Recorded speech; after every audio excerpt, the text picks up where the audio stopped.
How's it going, guys? Today's video is going to be based on the struggles that fish keepers have when keeping fish. What are they doing?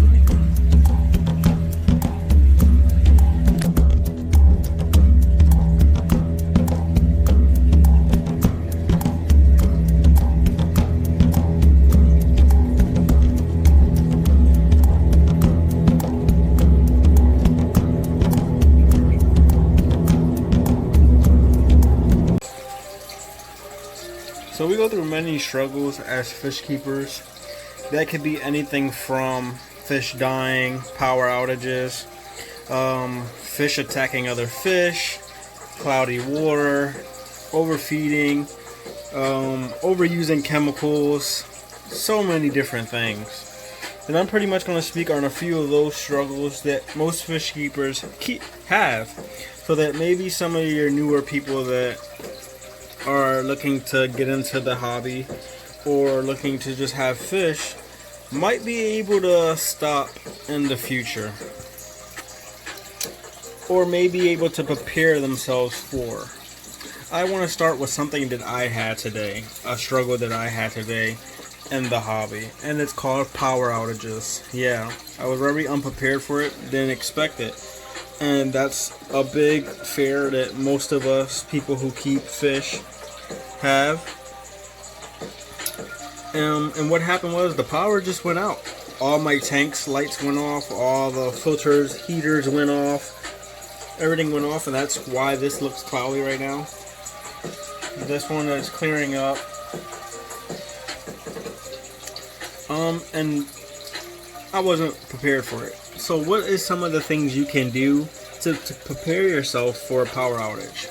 Well, you can have battery operated bubblers, because for you that don't know, your fish actually breathe oxygen through their gills, through the water, from the movement of your fish tank. And that's what a bubbler does. It creates movement that generates to the surface, causing oxygen to grow within inside the water that your fish actually breathe in. Without that, they can start to struggle for air and would actually be at the surface sucking for air and then eventually die.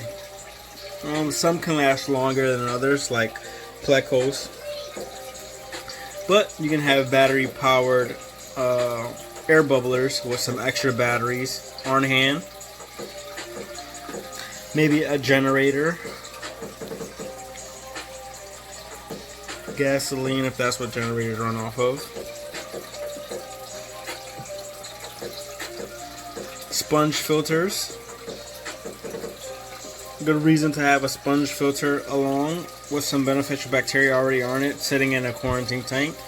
It's so that you could just put your aerator in there and boom, filtration. Well, something else that we go through that's hard for us is fish fighting. It's normal, it happens in almost every genre in the fish community of all sorts of fish. Right now, my biggest issue is these two gouramis here. One of these will soon be moving, and it's most likely her there. Might introduce her later on back into the tank, because there are steps you can take to calm the aggression down. But she's been nipping at his fins here, causing it to look like that. I slept over at my girlfriend's house, came in the next day, and a fish that is hiding in here walked into his lip being torn off and a huge chunk taken out of his tail. Many people may say it might have been the beta. The chunk is pretty big, and the only other fish in here with a big enough mouth and only has been showing aggression has been this one. No aggression has came out of the beta whatsoever in his fish tank. Or maybe even the dojo loach. Maybe they ran face to face and he took a bite, but then it doesn't clarify the chunk taken out of his tail. Or maybe it wasn't a fish at all. Maybe he got caught up in my handmade contraption here. There are little holes on the side of these so that water can be sucked in with debris, and maybe got caught up in there. Who knows? I wasn't here to see it. Another one is filters going out. I have a fish tank right now that something's wrong with the filter and it just keeps stopping. And the problem for that is that tank is cycling. So every time it stops, it's hurting the cycling process of beneficial bacteria being housed. So it costs you money. You might have to go out and buy another filter. So maybe having an extra one on hand helps you out. Heaters blowing up are another big issue for us in the aquarium hobby.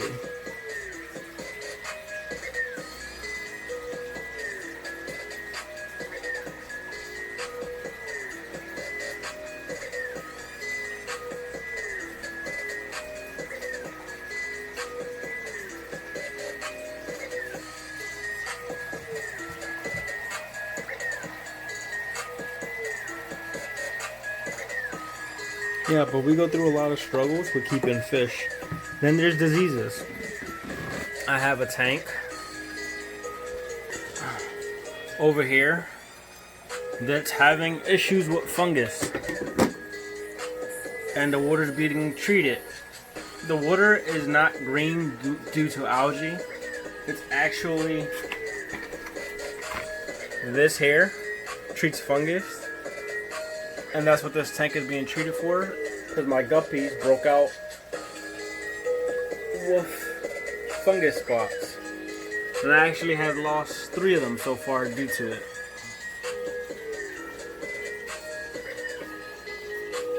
So treating things like ick, fungus, always having medicines on hand, and a quarantine tank.